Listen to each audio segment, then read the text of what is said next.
Buenos días, agradecer la presencia hoy aquí del consejero y de los directores generales que le acompañan, y en ese sentido, bueno, pues por un lado manifestarle que somos conscientes evidentemente de la dificultad que, que tiene adaptar deprisa y corriendo, ¿no? Porque las circunstancias obligan a toda esta actividad lectiva para su realización presencial, o sea, a distancia. Y en ese sentido queremos también agradecer el esfuerzo de los funcionarios en su conjunto, en concreto hoy centrando especial atención en los funcionarios de esta consejería, por un lado los docentes, pero no solo los docentes, también queremos reconocer a aquellos trabajadores de empleo que están prestando un servicio para el servicio estatal para intentar garantizar que los trabajadores perciban las prestaciones de desempleo como consecuencia de los ERTES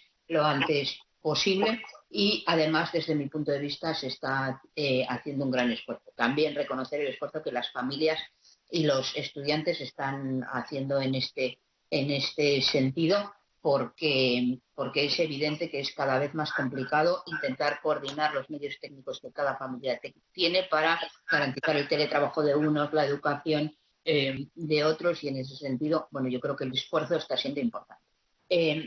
No podemos dejar de coincidir con el consejero, sobre todo en aquello que se refiere a la necesidad de salvar la brecha digital. Pero a su vez nos preocupa que la brecha digital, y así lo reconoce el propio señor Cacho, está muy vinculado también a la brecha social y económica. No siempre, pero sí que se da, podemos decir, casi una coincidencia total. Hay excepciones, pero hay una coincidencia importante en ese sentido.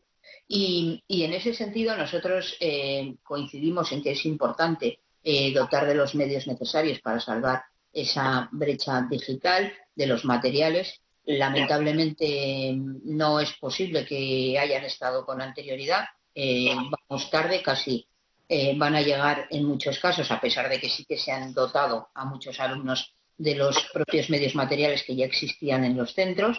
Pero bueno, hay todavía alumnos a los que no se les ha podido facilitar porque, pues por las razones objetivas que sean. En ese sentido, es fundamental la adquisición de competencias digitales para docentes y alumnos, coincidimos en ello, pero desde nuestro punto de vista la educación a distancia debe ser subsidiaria de la presencial. Para nosotros el enfoque educativo debe estar puesto en la formación integral de la persona, y en ese sentido con una especial atención a la socialización, sobre todo en los niveles más jóvenes, ¿no? Porque desde luego aprender a compartir, aprender a vivir en sociedad, aprender a ayudar a tus compañeros deben ser también valores que imperan y que es mucho más complicado que puedan hacerse desde a distancia. En ese sentido, pues nosotros creemos que es importante fomentar eso, pero teniendo claro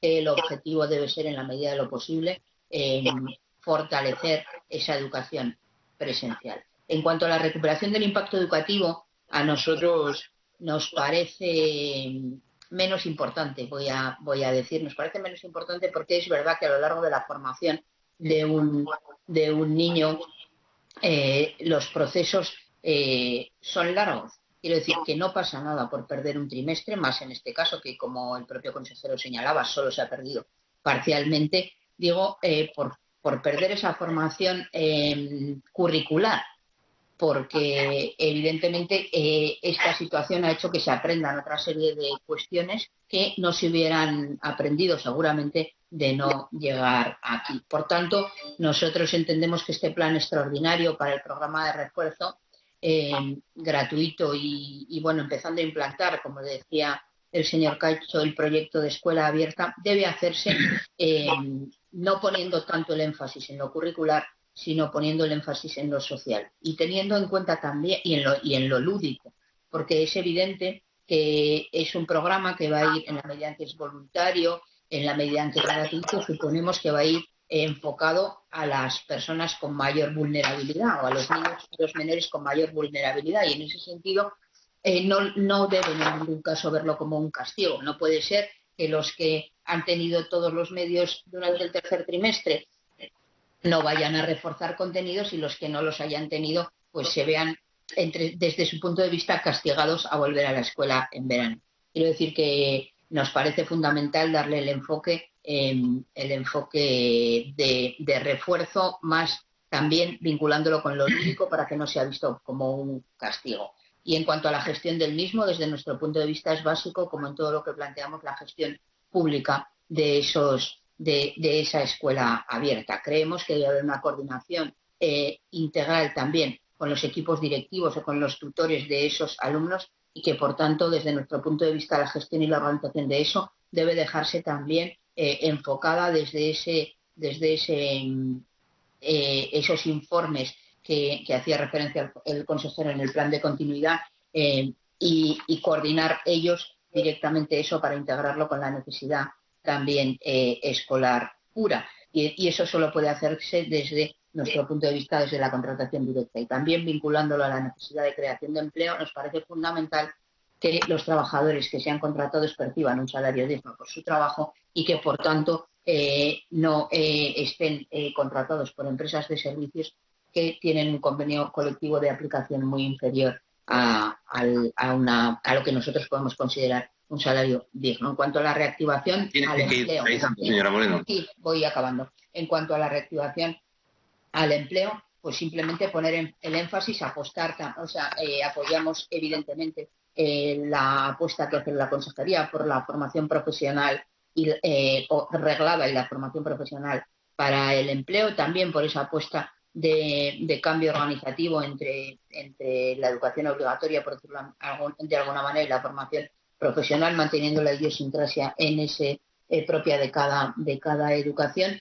Y en cuanto al plan de continuidad, estoy ahora ya muy rápidamente acabando. En cuanto al plan de continuidad, nos parece básico que se saquen esas instrucciones cuanto antes. Efectivamente, no se trata de un aprobado general, pero tampoco puede tratarse de un suspenso general a aquel que no haya podido adquirir esos conocimientos. No tenemos claro cómo pretende hacerse en esa desescalada la presencia física de alumnos, porque las densidades inferiores a 1/3 pues son muy difíciles de conseguir en nuestros centros educativos, que en muchos de ellos hay muchos problemas de espacio. Apoyamos, como hemos hecho siempre, un proceso de escolarización que se haga en torno a la ventanilla única para que se tengan en cuenta las necesidades educativas en su conjunto y no únicamente las prioridades de los centros a la hora de orientación. Por tanto, todo lo que avance en esa construcción de la ventanilla única, evidentemente lo apoyaremos. Y dejo para el siguiente turno lo que pueda. Gracias. En primer lugar, voy a responder a una cuestión. Señora Villendas, yo entiendo que ustedes son el partido que soporta al gobierno, pero no nos pasemos de frenada. Entiendo que son poco constructivas las afirmaciones del Partido Popular, pero también entiendo que hay que aprender de los errores. Hablar de que se ha reaccionado desde esta consejería en tiempo récord, cuando somos de las últimas consejerías que vamos a tener, por ejemplo, la instrucción para la finalización de curso y comienzo del curso que viene, que según manifiesta el consejero no va a estar hasta el lunes siguiente, es un poco exagerado. Y yo reiteraba mi agradecimiento, del que se hacía eco también el señor consejero, en cuanto al funcionamiento de los docentes. Yo creo que los docentes han tenido una sensación de abandono en muchas ocasiones, donde han tenido que estar improvisando sin tener previamente esas instrucciones y esas directivas. También he de decir que no es algo que pretenda recriminar a la consejería, porque soy consciente del momento crítico y excepcional que vivimos. No estamos en un momento en el que pudiéramos tener planificado y, evidentemente, como no puede ser de otra manera, desde todos los sectores se ha venido interviniendo con ciertas dosis de improvisación, porque es algo que no había ocurrido nunca, que seguramente lo he dicho en alguna otra comparecencia. Si nos lo cuentan un mes antes de que nos confinaran en casa, les hubiéramos tachado de locos al que nos lo dijeron. Dicho esto, efectivamente coincido con que se ha hecho lo que se ha podido, se sigue haciendo lo que se puede, pero es un problema que las 9.000 tablets y las 1.000 tarjetas SIM no hayan podido ser entregadas con anterioridad. Seguramente no por culpa del equipo de la consejería, sino por culpa pues como ha pasado con mascarillas, con respiradores y con otra serie de cuestiones, de que vivimos una pandemia internacional y mundial. Por lo tanto, los problemas de abastecimiento pues son los que son. Por eso le decía que no se pase tampoco de frenada. Y en ese sentido yo sí que creo que ha habido algunos problemas importantes. Y uno de los problemas importantes, hablaba el señor Pérez Ligero, del informe del Consejo Escolar, de no sé ni a qué informe se refiere ni a qué fecha, pero lo que es evidente es que no se refiere a ningún informe del nuevo Consejo Escolar, porque ni tan siquiera se ha constituido. En ese sentido, entiendo que debe ser una de las prioridades también de ese consejero constituir de una vez por todas y convocar con carácter de urgencia para que tutele e informe sobre las nuevas medidas, tanto el Consejo Escolar de La Rioja como también el Consejo de Formación Profesional, a ser posible con anterioridad a esa oferta de escolarización, a esa oferta de matriculación en los distintos procesos. Bien, efectivamente hacía el señor Pérez Ligero también preguntas que yo considero que las doy por respondidas. Digo que las doy por respondidas porque también hemos de tener en cuenta que los plenos en este Parlamento se suspendieron hace un mes y medio. Ha habido distintas comparecencias en las que ya se explicó cuál va a ser el proceso de matriculación y la oferta en esa materia se determinará según los criterios que responden al pacto de gobierno y que impulsaremos en mayor medida la educación pública, porque, como bien decía la señora Viviendas, forma parte de este pacto por La Rioja, de este pacto para la gobernabilidad en La Rioja, suscrito por Podemos, el Partido Socialista de Izquierda Unida, forma parte atender las necesidades de los más vulnerables, obtener recursos de los que más pueden, y efectivamente esto lo he dicho ya en reiteradas ocasiones, de cada cual según sus capacidades y a cada cual según sus necesidades. Esta es la máxima fundamental que debe regir más en un tema como la educación, que es la que va a garantizar el principio de igualdad de oportunidades.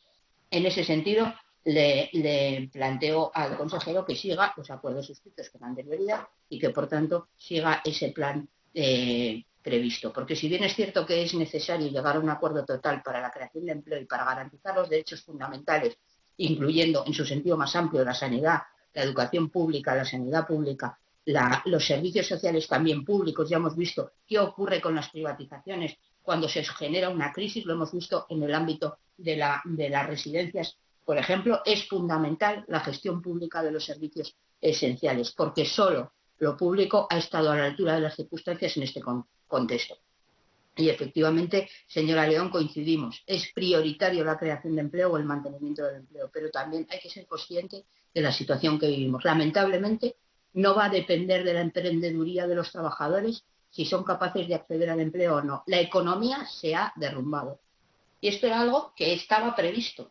En ese sentido, claro que vamos a intentar garantizar el acceso al empleo de todos los trabajadores, pero no descartemos fórmulas innovadoras que no pasan por querer, porque todos queremos trabajar, pero igual no hay trabajo para todos o no hay las mismas jornadas que hay en este momento, lo que no tiene ni pies ni cabeza. Y en ese sentido también creo que el Gobierno de La Rioja, entiendo que no forma parte exclusivamente de su consejería, pero sí que está vinculado con la Dirección General de Empleo, debe ser colaboradora y copartícipe de ese plan que ya ha anunciado el Gobierno de España de lucha contra la precariedad, otra de las grandes lacras de nuestra sociedad. La lucha contra la temporalidad y la precariedad debe ser también fundamental. Y por qué no empezar a hablar también de reparto del empleo. No es de recibo que haya gente que estemos trabajando 12, 13 o 14 horas mientras otros trabajadores no tienen el mínimo acceso al empleo. En ese sentido, quería también preguntar brevemente por otra serie de cuestiones. Decimos que nos vamos a encontrar con una crisis económica y social, en esto coincidimos todos, y quería plantearle también si se ha planteado, con respecto a las becas de comedores escolares, abrir un nuevo plazo, porque puede haber familias que, como consecuencia de esta crisis del COVID-19, no reunieran los requisitos y, sin embargo, ahora los reúnan. En ese sentido, esta situación excepcional pudiera dar lugar a esa necesidad.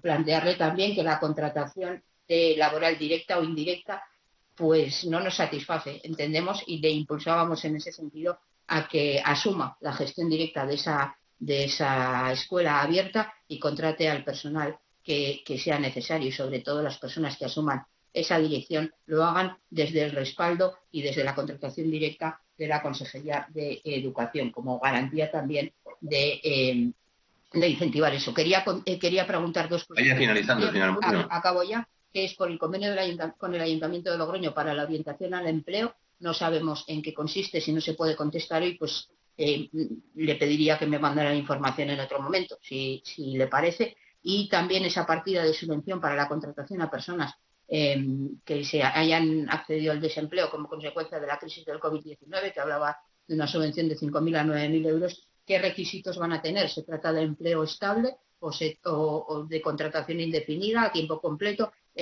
¿Cuáles son los requisitos y si van vinculadas también al mantenimiento del empleo anterior o durante X tiempo, como suele ser lo habitual? Imagino que sí, pero por concretar esto. Y en este sentido, pues que el fomento sí que plantear que la orientación al empleo debe ser algo desde nuestro punto de vista también que se aborde desde el Servicio Público de Empleo y no como por ejemplo ha hecho el Ayuntamiento de Logroño con su derivación a empresas privadas que desde mi punto de vista no tienen las condiciones más aptas. Muchas gracias.